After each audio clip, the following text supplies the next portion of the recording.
الحمد للہ وکفا وسلام علی عبادہ الذین اصطفیٰ اما بعد فاعوذ باللہ من الشیطان الرجیم بسم اللہ الرحمن الرحیم وَلَقَدْ نَصَرَكُمُ اللَّهُ بِبَدْرٍ وَأَنْتُمْ أَذِلَّةٌ فَاتَّقُوا اللَّهَ لَعَلَّكُمْ تَشْكُرُونَ صدق اللہ العلی العظیم۔ درود پاک پڑھے اللہم صلی علی سیدنا شفیعنا حبیبنا مولانا محمد بارک وسلم۔ صلو علیہ الصلاۃ والسلام علیک یا رسول اللہ صلی اللہ تعالی علیہ وسلم۔ حضرات محترم، یہ ماہ رمضان جب بھی آتا ہے اپنے ساتھ بڑی گہری یادیں لے کر آیا کرتا ہے۔ اس ماہ مکرم سے بڑی گہری یادیں جڑی ہوئی ہیں۔ مثلاً اس ماہ مکرم کی 3 تاریخ کو خاتون جنت حضرت فاطمۃ الزہرا رضی اللہ تعالی عنہا کا وصال ہوا۔ اسی ماہ مکرم کی 10 تاریخ کو ام المؤمنین حضرت خدیجۃ الکبریٰ رضی اللہ تعالی عنہا کا وصال ہوا۔ اسی ماہ مکرم کی 17 تاریخ کو جنگ بدر ہوئی۔ اسی ماہ مکرم کی 17 تاریخ کو ام المؤمنین حضرت عائشۃ الصدیقہ رضی اللہ تعالی عنہا کا وصال ہوا۔ اسی ماہ مکرم کی 21 تاریخ کو حضرت مولا علی شہید کیے گئے۔ اسی ماہ مکرم میں قرآن مقدسہ کا بھی نزول ہوا۔ لہٰذا اس ماہ مکرم سے بڑی گہری یادیں جڑی ہوئی ہیں۔ آج میں آپ کے سامنے جنگ بدر کا تذکرہ کرنے والا ہوں۔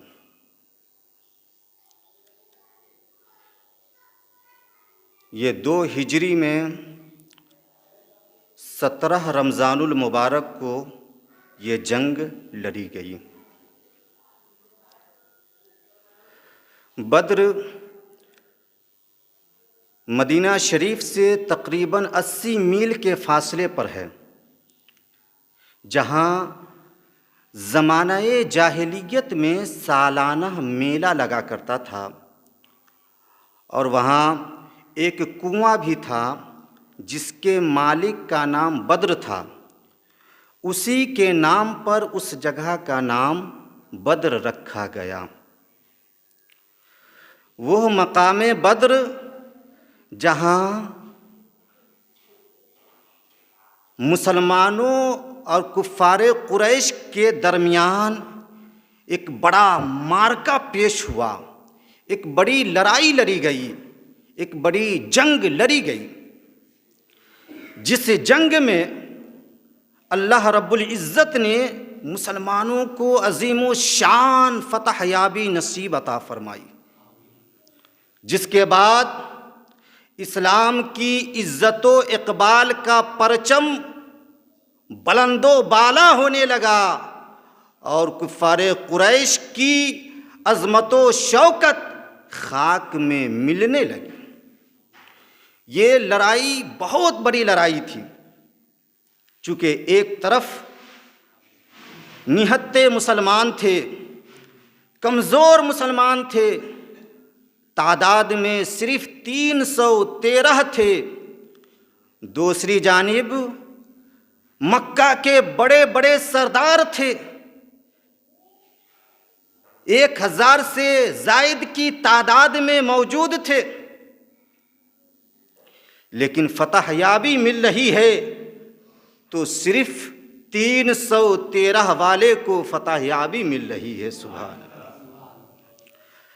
اس میدان بدر میں اللہ رب العزت نے اپنی بڑی مدد اتاری۔ قرآن مقدسہ کہتا ہے وَلَقَدْ نَصَرَكُمُ اللَّهُ بِبَدْرٍ وَأَنْتُمْ أَذِلَّةٌ فَاتَّقُوا اللَّهَ لَعَلَّكُمْ تَشْكُرُونَ۔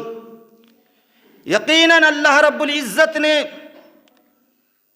تمہاری مدد فرمائی بدر کے میدان میں، جب تم لوگ کمزور اور بے سر و ساما تھے،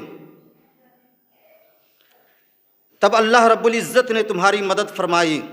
فَاتَّقُوا اللَّهَ لَعَلَّكُمْ تَشْكُرُونَ، تو اپنے رب سے ڈرتے رہو تاکہ تم شکر گزار بن سکو۔ میدان بدر میں اللہ رب العزت کی جانب سے فرشتوں کی فوج بھیجی گئی، فرشتوں کی فوج۔ یہ لوگ کمزور تھے، صاحب ایمان جو تھے تعداد میں بھی کم تھے، ہتھیار میں بھی کم تھے، طاقت میں بھی کم تھے، لیکن جسمانی طاقت میں اگرچہ یہ کم تھے، ایمانی طاقت میں یہ بہت مضبوط تھے۔ سبحان اللہ۔ تو اللہ رب العزت کی جانب سے فرشتوں کی فوج اتاری گئی۔ پہلے 1000 کا لشکر بھیجا گیا، پھر وہ لشکر 3000 ہو گیا، پھر وہ 5000 کا لشکر ہو گیا۔ فرشتوں کا لشکر 5000 کا ہو گیا۔ فرشتے آئے، لڑے، لیکن وہ کسی کو دکھائی نہیں دیے، فرشتے کسی کو دکھائی نہیں دے رہے تھے، لیکن ان کے حرب و ضرب کے اثرات صاف صاف دکھائی دے رہے تھے کہ کسی کے چہرے پر کوڑے کی مار کی نشان پڑی ہوئی ہے، کسی کی ناک کٹ رہی ہے، کسی کے بازو کٹ رہے ہیں، کسی کا جسم کٹ رہا ہے، کسی کی گردن خود بخود کٹ کر گر رہی ہے، جس سے یہ پتہ چل رہا تھا کہ فرشتوں کی تلوار سے یہ لوگ واصل جہنم کیے جا رہے ہیں۔ سبحان اللہ۔ 5000 کی فوج، فرشتوں کی فوج اللہ رب العزت نے بدر کے میدان میں مسلمان اور اسلام کی مدد کے لیے بھیجا۔ سبحان اللہ۔ رب قدیر بڑی قدرت والا ہے۔ رب قدیر جب اپنے کسی خاص بندے کی مدد کرنا چاہتا ہے تو اس خوبصورت انداز میں مدد فرماتا ہے کہ حضرت یونس علیہ السلام کو مچھلی کے پیٹ سے زندہ باہر نکال دیتا ہے۔ سبحان اللہ۔ حضرت ابراہیم علیہ السلام کو نمرود کی جلائی ہوئی آگ سے سلامتی کے ساتھ باہر نکال دیتا ہے۔ حضرت نوح علیہ السلام اور ان کی قوم کو ایک کشتی میں بیٹھا کر اس کشتی کو ایک بڑے طوفان سے بچا لیتا ہے۔ سبحان اللہ۔ حضرت موسیٰ علیہ السلام اور ان کی قوم کے لیے سمندر کا سینہ چاک کر کے راستہ نکال دیتا ہے۔ سبحان اللہ۔ اور بدر کے میدان میں اسلام اور مسلمانوں کی مدد کے لیے فرشتوں کی فوج کو بھی بھیج دیتا ہے۔ سبحان اللہ۔ کیونکہ رب قدیر بڑی قدرت والا ہے، اور جب رب کسی کو برباد کرنا چاہتا ہے، نیست و نابود کرنا چاہتا ہے، ہلاک کرنا چاہتا ہے، تو ادنا سے ادنا شے کے ذریعے اسے وہ ہلاک کرا سکتا ہے۔ آپ یوں سمجھیں، دیکھیں نمرود جیسا ظالم بادشاہ کو رب قدیر نے ایک لنگڑے مچھر کے ذریعے ہلاک کرا دیا۔ فرعون جیسا ظالم بادشاہ کو پانی کے ذریعے ہلاک کرا دیا۔ ابرہہ جیسا طاقتور بادشاہ کو ابابیلوں کے ذریعے ہلاک و برباد کرا دیا۔ اور دشمن اسلام یعنی ابو جہل جیسا دشمن اسلام کو دو چھوٹے چھوٹے نو عمر لڑکوں کے ذریعے ہلاک و برباد کرا دیا۔ سبحان اللہ، رب قدیر بڑی قدرت والا ہے۔ بدر کے میدان میں جو سب سے پہلی بڑی جنگ لڑی گئی 2 ہجری میں، رمضان کا مہینہ ہے، جمعہ کا دن ہے، 17 تاریخ ہے۔ ایک طرف مسلمانوں کی جماعت ہے، دوسری طرف کفار قریش کی جماعت ہے،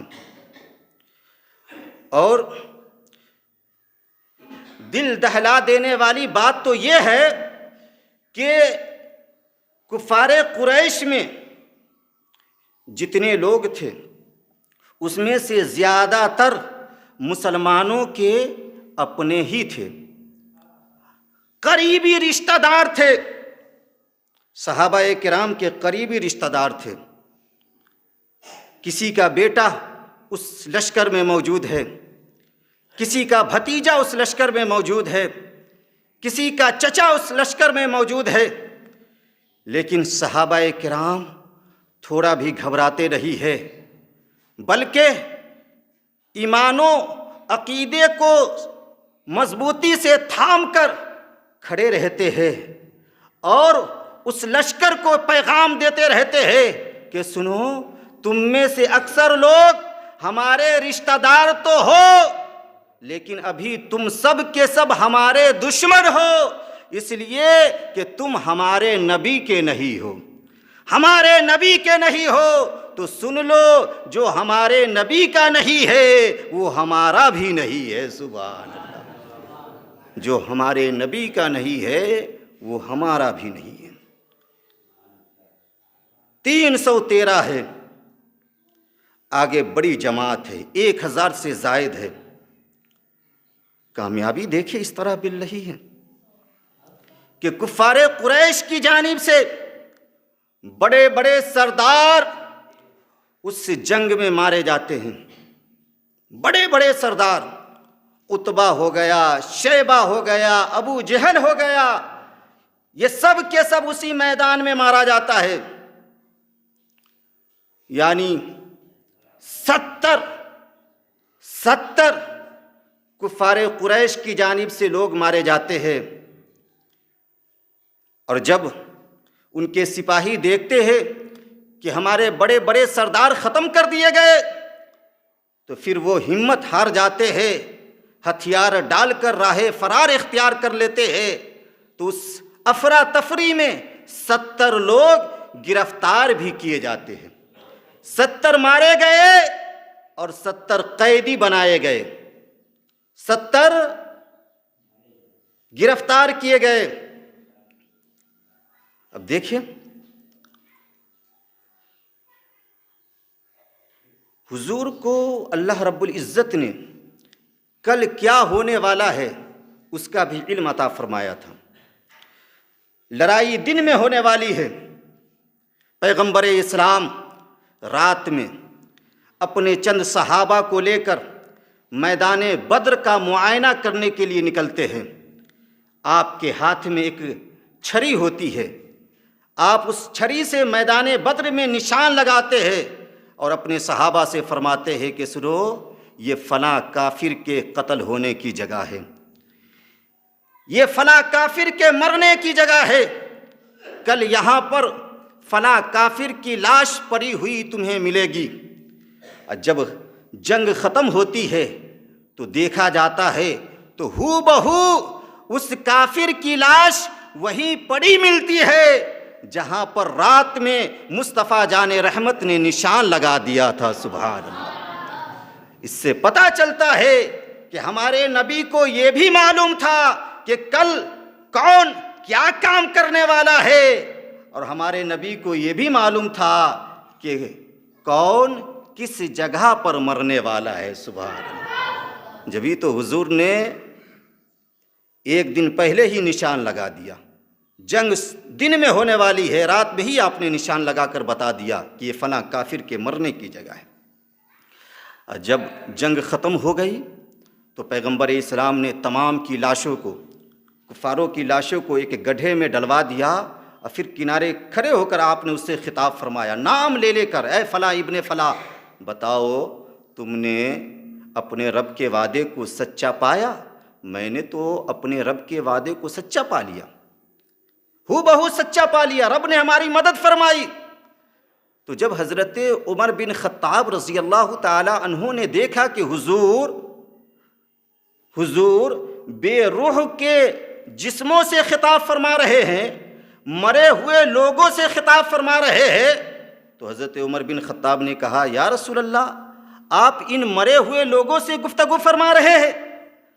تو پیغمبر اسلام نے ارشاد فرمایا، اے عمر، قسم ہے اس ذات کی جس کے قبضہ قدرت میں میری جان ہے کہ تم ان سے کچھ بھی زیادہ نہیں سن سکتے، جتنا یہ سن سکتے ہیں اتنا ہی تم سن سکتے ہو، فرق اتنا ہے کہ یہ مردے اس کا جواب نہیں دے سکتے ہیں، فرق اتنا ہے کہ یہ مردے اس کا جواب نہیں دے سکتے ہیں۔ تو یہاں سے یہ بھی پتہ چلتا ہے کہ جب کافر مردہ سن سکتا ہے تو ایمان والا مردہ کیوں کر نہیں سن سکتا ہے؟ سبحان اللہ، ایمان والا مردہ کیوں کر نہیں سن سکتا ہے؟ اب دیکھیں میدان بدر میں ایک صحابی حضرت عکاشہ رضی اللہ تعالیٰ عنہ ہے، آپ کی تلوار میدان بدر میں ٹوٹ جاتی ہے، پیغمبر اسلام انہیں ایک ٹہنی دیتے ہیں اور کہتے ہیں، لے جاؤ اس ٹہنی سے لڑو، یہ ٹہنی تمہارے لیے تلوار کا کام کرے گی۔ سبحان اللہ، تلوار کا کام کرے گی۔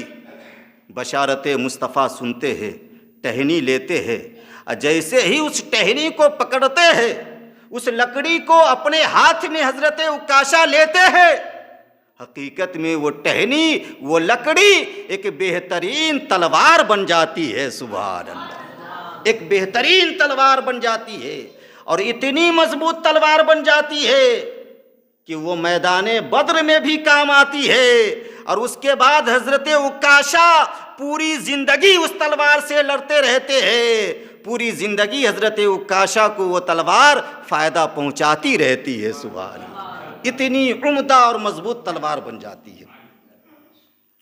اب دیکھیں آپ، کفاروں کی جانب سے 70 مارے گئے، 70 قیدی بنائے گئے، 70 قیدی بنائے گئے۔ حضور جنگ ختم ہونے کے بعد 3 دن تک وہاں قیام پذیر رہے، قیام فرما رہے، اس کے بعد آپ وہاں سے مدینہ شریف رخصت ہوئے، سارے قیدیوں کو لے گئے، سارے قیدیوں کو، یعنی 70 لوگ جو گرفتار کیے گئے تھے ان سبوں کو مدینہ شریف لے گئے۔ مسلمانوں کا حسن سلوک دیکھیے قیدیوں کے ساتھ۔ پیغمبر اسلام نے مدینہ شریف پہنچنے کے بعد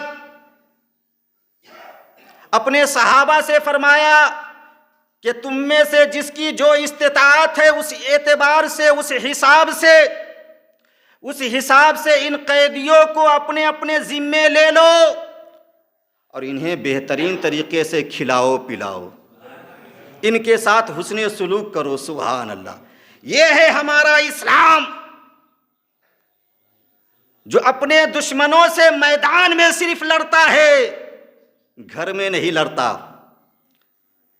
اپنے دشمنوں سے مقابلہ صرف میدان میں کرتا ہے، لیکن جب وہ دشمن قیدی کی صورت میں گھر میں آ جاتا ہے تو پھر ان سے صحابہ لڑتے نہیں ہیں، بلکہ اپنے سے اچھا انہیں کھانا کھلاتے ہیں۔ سبحان اللہ، اور بہترین طریقے سے حسن سلوک کا سمندر پیش کیا کرتے ہیں۔ سبحان اللہ، روایتوں میں آتا ہے کہ جب صحابہ اپنے اپنے ذمے لے لیے، کوئی 2 قیدی، کوئی 4 قیدی اپنے اپنے ذمے لے لیے، اور انہیں لینے کے بعد بہترین کھلایا، اپنے کھجور کھا کر وقت کو گزارتے رہے، لیکن قیدیوں کو بہترین سے بہترین کھانا کھلاتے رہے۔ سبحان اللہ، حسن سلوک کا سمندر صحابہ نے پیش کیا۔ اب یہ قیدی ہے، ان کے ساتھ کیا کیا جائے؟ انہیں قتل کر دیا جائے، یا انہیں رہا کر دیا جائے، یا انہیں سزا دیا جائے؟ کیا کیا جائے ان کے ساتھ؟ تو صحابہ کرام سے پیغمبر اسلام نے مشورہ لیا، وہ میرے پیارے صحابہ بتاؤ ان قیدیوں کے ساتھ کیا کیا جائے؟ تو جب حضور نے مشورہ لیا صحابہ سے تو حضرت عمر بن خطاب رضی اللہ تعالیٰ عنہ چونکہ جلالی تھے، آپ نے کہا یا رسول اللہ ان کے ساتھ کیا کرنا ہے؟ یہ لوگ ہماری گردن مارنے آئے تھے، آپ پر ظلم ڈھانے کے لیے آئے تھے، ہمارے مذہب کو ختم کرنے کے لیے آئے تھے، لہٰذا ان کے ساتھ اچھا برتاؤ کیا کرنا ہے؟ ان سبھوں کو قتل کر دیا جائے اور یہ حکم دیا جائے کہ ہم میں سے جس کا جو قریبی رشتہ دار ہے وہ اپنے اپنے ہاتھوں سے اسے قتل کرے۔ حضرت عمر بن خطاب نے ایسا مشورہ دیا، دیگر صحابہ نے بھی مشورہ دیا، حضرت ابو بکر نے بھی مشورہ دیا۔ حضور سبھوں کے مشورہ کو سنتے رہے۔ حضرت ابو بکر کا مشورہ آیا، یا رسول اللہ انہیں قتل نہ کیا جائے، اے میرے آقا قتل نہ کیا جائے، میں مانتا ہوں کہ یہ ہمارے دشمن ہیں لیکن یہ ہمارے عزیز بھی ہیں، قریبی رشتہ دار بھی ہے، یا رسول اللہ کچھ فدیہ کی رقم لے کر ان سبھوں کو رہا کر دیا جائے جس سے ہمارا بھی کچھ بھلا ہو جائے، اس کی بھی جان بچ جائے اور ہو سکتا ہے یہ کل ہو کر مسلمان ہو جائے۔ سبحان اللہ۔ اس نرم لہجے کو، حضرت ابو بکر کے اس نرم لہجے کو حضور نے مقبول فرمایا، قبول فرمایا، اور ان قیدیوں سے کہا کہ سنو اگر تم رہائی چاہتے ہو تو فدیہ کی رقم ادا کرو، تمہارا فدیہ 4000 درہم مقرر کیا جاتا ہے، 4,000 درہم تم لوگ جمع کرو اور رہائی حاصل کرتے جاؤ، چھٹکارا حاصل کرتے جاؤ۔ تو لوگ پیسے جمع کرتے گئے اور آزادی پاتے گئے۔ جن کے پاس کچھ نہیں تھا، چونکہ سب مکہ والے تھے، ادھر مہاجر صحابہ بھی جانتے تھے کہ کون مالدار ہے اور کون غریب ہے، تو جو مفلس تھے، جو مجبور قیدی تھے، حضور نے انہیں یوں ہی چھوڑ دیا۔ لیکن جو لکھنے والے قیدی تھے، حضور نے یہ شرط لگائی کہ جنہیں لکھنے آتا ہے، پڑھنے لکھنے جنہیں آتا ہے، ان کی فدیہ یہ ہے کہ وہ انصار کے 10 لڑکوں کو لکھنا سکھائے، جس دن وہ لکھنا سیکھ لیں گے ان کی آزادی ہو جائے گی۔ سبحان اللہ۔ لکھنا اور پڑھنا کتنا ضروری ہے آپ یہاں سے اندازہ لگا سکتے کہ مجرم ہے سامنے والا لیکن پڑھا لکھا ہے، تو حضور نے فرمایا کہ انصار کے 10 لڑکوں کو لکھنا پڑھنا سکھاؤ، لکھنا سکھاؤ، جس دن سکھا دیے لکھنا، انہیں لکھنے آ گیا، تمہاری رہائی ہو جائے گی۔ اب اس میں دیکھیے ہمارے اسلام کا قانون کتنا سخت ہوتا ہے، چہرہ دیکھ کر فیصلہ نہیں سنایا جاتا، قانون دیکھ کر فیصلہ سنایا جاتا ہے۔ اس قیدی میں حضور کے چچا حضرت عباس رضی اللہ تعالیٰ عنہ بھی تھے۔ مدینہ کے لوگوں نے کہا یا رسول اللہ یہ ہمارے بھانجے ہیں، ہمارے بھانجے ہیں، ہم چاہتے ہیں کہ ان سے فدیہ نہ لیا جائے، لیکن حضور نے کہا کہ نہیں، ایسا نہیں ہو سکتا، قیدی چچا بھی ہے تو فدیہ ان کو بھی دینا ہی ہوگا۔ تو جب حضرت عباس رضی اللہ تعالیٰ عنہ سے، ابھی آپ اسلام قبول نہیں کیے تھے، کفار قریش کی جانب سے آپ لائے گئے تھے، زبردستی لائے گئے تھے لیکن زبردستی لائے گئے تھے، اب یہاں قیدی بنائے گئے۔ حضور نے اپنے چچا سے کہا کہ فدیہ کی رقم جمع کیجیے اور رہائی حاصل کیجیے، تو حضرت عباس نے کہا کہ میرے پاس کوئی روپیہ نہیں ہے، کوئی روپیہ نہیں ہے۔ اب حضور کا علم غیب دیکھیے، اللہ نے حضور کو کیسا علم غیب عطا فرمایا تھا۔ حضرت عباس نے کہا میرے پاس کوئی پیسہ نہیں ہے، میں کہاں سے دوں؟ تو حضور نے فرمایا چچا جان وہ مال کہاں گیا جو میدان بدر میں نکلنے سے پہلے آپ نے اپنی بیوی کو دیا تھا اور یہ کہا تھا کہ سنو اس مال کو حفاظت سے رکھو، اگر اس جنگ میں میں مارا گیا تو اتنا مال میرے بچوں میں تم تقسیم کر دینا۔ وہ مال کہاں گیا؟ تو جب حضرت عباس رضی اللہ تعالی عنہ اتنا سنتے ہیں تو چوکنا ہو جاتے ہیں اور قسم کھا کے کہتے ہیں، قسم ہے اس ذات کی جس کے قبضہ قدرت میں میری جان ہے کہ آپ کو اللہ رب العزت نے حق کے ساتھ بھیجا ہے، یقیناً آپ اللہ کے رسول ہیں، اس لیے کہ اس بات کا علم میرے اور میری بیوی کے علاوہ کسی کو بھی نہیں ہے۔